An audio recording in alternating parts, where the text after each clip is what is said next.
Madam జనరల్‌గా పెళ్ళంటే నూరేళ్ల పంట అంటారు. సో బాధ్యతగా అమ్మాయి తండ్రి పెళ్లి చేసి ఇస్తూ ఉంటారు. అయితే ఇప్పుడు అట్లా కాదు. పెరిగిపోయాయి. సో ఈవెంట్ మేనేజర్ ఏం చెప్తే ఆ విధంగా పెళ్లి చేయడము, దానికి ఒక బడ్జెట్ ఉండడము, అది ఎక్సీడ్ అవ్వడము, తర్వాత ఆయనకు బాధ కలగడము, అప్పుల పాలవ్వడము. ఒకప్పుడు పెళ్లి చేసినా గానీ ఎట్లైనా పెళ్లి చేసి చూడు, ఇల్లు కట్టి చూడు అనేది ఉండేది. అప్పుడు అప్పు అయ్యేది. ఇప్పుడు ఈ అప్పు అయితే అసలు తీర్చలేని అప్పు అవుతూ ఉంది. ఏం చెప్తారు? ఇంత హంగులు ఆర్భాటాలు అవసరమా? పులిని చూసి నక్క వాతలు పెట్టుకోవడం అని ఎప్పుడైనా విన్నావమ్మా? అది ఇదే అంటే నక్క అనుకుందంట, నన్ను చూస్తే జనాలందరూ చిరాకు పడుతున్నారు, పులిని చూడంగానే భయపడుతున్నారు. కారణం ఏంటి అంటే దాని ఒంటి మీద ఉన్న చారలు మెయిన్ కారణము.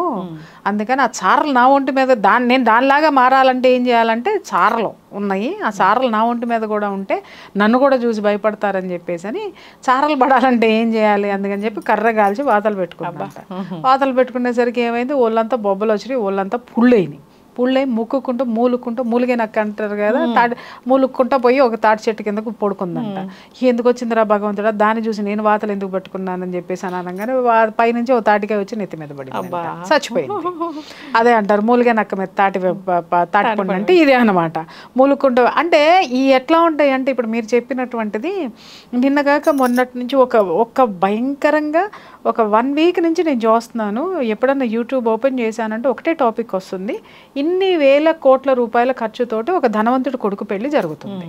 ముఖేష్ అంబానీ కొడుకు అనంత్ అంబానీ పెళ్లి జరుగుతుంది. దానికి ఎన్నో వేల కోట్లు ఖర్చు పెడుతున్నారు. 3,000 కోట్లు 4,000 కోట్లు ఖర్చు పెడుతున్నారు. ఇది అవసరమా? అవసరమే. ఎందుకు అని అంటే అతనికి లక్షల కోట్లు ఉన్నాయి కాబట్టి అతని స్థాయికి తగ్గట్టుగా అతను చేసుకుంటున్నాడు. నీకెందుకు?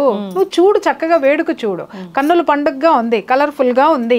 నువ్వు దాని మీద విమర్శలు ఎందుకు చేసుకుంటూ వెళ్తున్నావు? అది ఒక్క మాట.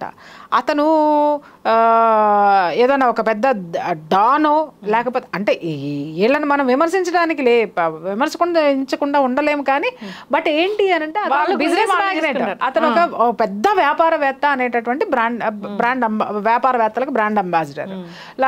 అదేంటి కుబేరుడు ఇంట్లో పెళ్ళి అట్లాగే ఉంటుంది, 100% ఉంటుందండి. కాబట్టి అది ఆయన చేసుకున్న తర్వాత విపరీతమైనటువంటిది కొడుకు పాపం ఆ పిల్లాడు శుభమాని పెళ్లి చేసుకుంటుంటే చనిపోతాడని తెలిసి కూడా ఇంత ఖరీదైన పెళ్లి ఎందుకు చేస్తున్నారు? అరే ఆశీర్వాదాల కోసం. ఆశీర్వాదాలు ఉంటే బతుకుతాడు. ఎందుకంటే నాకు ఇష్యూ తెలియదమ్మా, నాకు ఏముందనేది నాకు తెలియదు. పక్కన పెడితే నాకు అసలు ఈ టైటిల్ చూస్తున్నాను నేను. అరే ఎంతో మంది వస్తారు, వచ్చిన ఆశీర్వాదాలు ఉంటే ఆశీర్వాదాలతో ఆయుష్ పెరుగుతుందని మీరెందుకు అనుకోరు? నెంబర్ 1. అతనికి ఉంది, అతను ఖర్చు పెట్టుకున్నాడు. చేతనైతే కన్నుల పండుగగా నువ్వు చూడు. కింద కామెంట్స్ చూశాను, అరే అసలు జనం ఏమనుకుంటున్నారు చూద్దామని. ఇన్ని వేల కోట్లు పేదవాడికి పంచిపెట్టొచ్చు కదా, చేయొచ్చు కదా అని చెప్పేసి అని వాళ్ళు చెయ్యరు. ఎందుకంటే వాడు వ్యాపారవేత్త. ₹1 ఖర్చు పెడితే ₹10 ఎలా వస్తాయనే అతను చూస్తాడు. అతన్ని మనం ఈ విధమైనటువంటి కామెంట్ మనం చేయకూడదు. కానీ నీ ఇంట్లో పెళ్లి జరిగినప్పుడు, నీ ఇంట్లో పేరెంటం జరిగినప్పుడు, నీ ఇంట్లో నీ పిల్లలకు పుట్టినరోజు జరుపుతున్నప్పుడు లేదా నీ పుట్టినరోజు నాడో నువ్వు ఖర్చు పెడతావే 1,000, 2,000, 10,000, 1,00,000. నీ ఇంట్లో పెళ్లి జరిగేటప్పుడు 10 లక్షలు ఖర్చు పెడతావే, ఆ 10 లక్షల్లో నువ్వు ఎంత పేదవాడికి ఖర్చు పెడుతున్నావు? బాస్ ఉన్నవాడు పెట్టాలని అంటున్నావు, కానీ నీకంటే కింద వాడికంటే నువ్వు ఉన్నవాడివే. మరి ఆ కింద వాడికి నువ్వెంత పెడుతున్నావు? ఇప్పటికీ నా ఇంట్లో పుట్టినరోజులు జరిగిన, నా ఇంట్లో ఏదన్నా వేడుక జరిగిన దాంట్లో 10% ఖచ్చితంగా నేను పక్కకి తీసి పెడతా. ఫస్టే బడ్జెట్ అనుకుంటాను, పక్కకి తీసి పెట్టి ఏదైనా ట్రస్ట్కి ఇవ్వడమో లేకపోతే ఏదైనా గోశాలకు ఇవ్వటమో లేకపోతే ఏదో ఒకటి ఖచ్చితంగా నేను దాంట్లో చేసి తీరుతా, పెట్టను. అలాగని నేను ఇస్తున్నానని ఎక్కడన్నా మీరు చూసారా? నా ఫేస్బుక్లో కానీ చూపిస్తారండి. మనం దానం చేసింది కుడి చేతితో దానం చేస్తే ఎడం చేతికి తెలియకూడదు. అట్లా చేసి అదే నా ఆత్మ సంతృప్తి. ఎందుకని అంటావేమో, అరే ఈ స్థితికి నేను రావడానికి ఈ విషయం నాకు హెల్ప్ చేసింది, ఈ విషయంలో నేను హెల్ప్ చేయాల్సినవి ఏమున్నాయి, నేను చేస్తా, ఖచ్చితంగా చేస్తా. అందరూ అనొచ్చు 10% ఎందుకు ఇస్తావమ్మా, 50% ఇవ్వచ్చు కదా అని అంటే ఇవ్వను. ఎందుకనంటే 90% నాకున్న రిక్వైర్మెంట్స్ అవి. నా రిక్వైర్మెంట్స్ నేను ఈ సమాజంలో ఉన్నందుకు నేను ఫుల్ఫిల్ చేసి తీరాల్సిందే.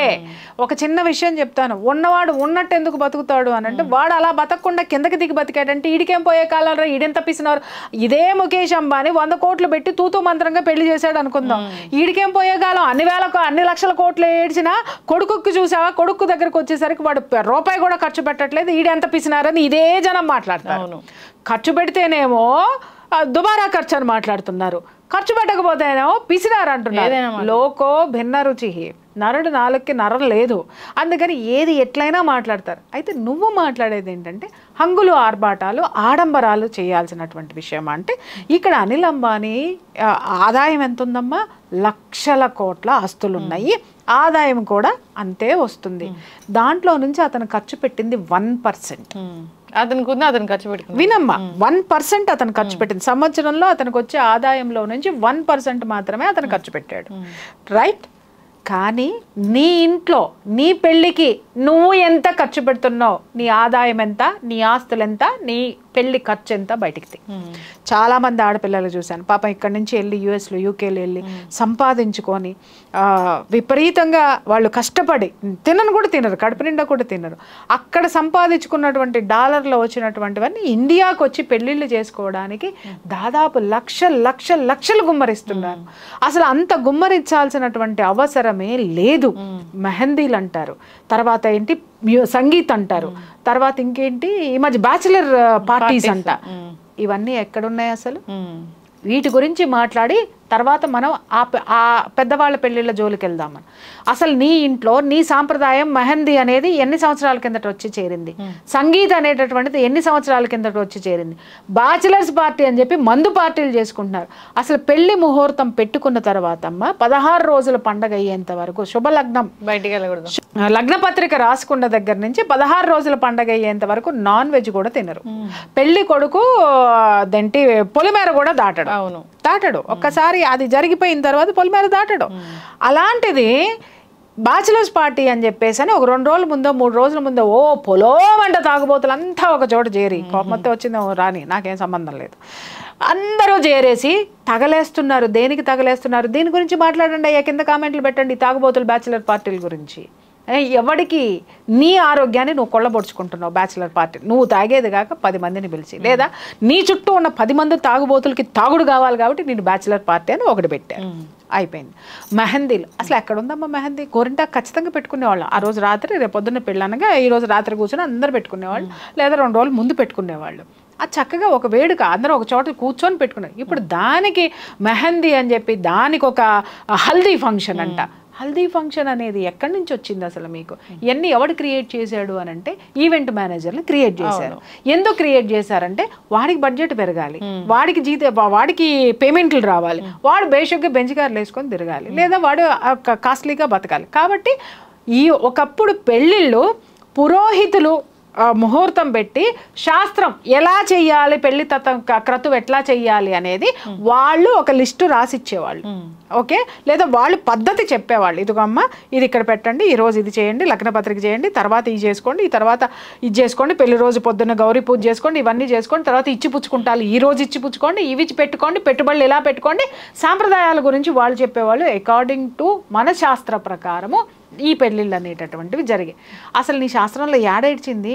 హల్దీ ఫంక్షన్ అంటావు, మెహందీ ఫంక్షన్ అంటావు, తర్వాత దాన్ని ఏమంటారు, పార్టీస్, మ్యూజిక్, సంగీత్ అంటావు. వీటన్నిటిని ఎవడు తెచ్చి చేర్చాడు రా? నాకు అర్థం కాక అడుగుతాను. పులిని చూసి నక్క వాతలు పెట్టుకోవడం అన్న మాట్లాడాను కదా, వాడు పెట్టాడు కదా, వాడు 10 లక్షలు పెట్టి సంగీత్ పెట్టాడని చెప్పి లేనాడు 2 లక్షలు పెట్టి పెడతాడు.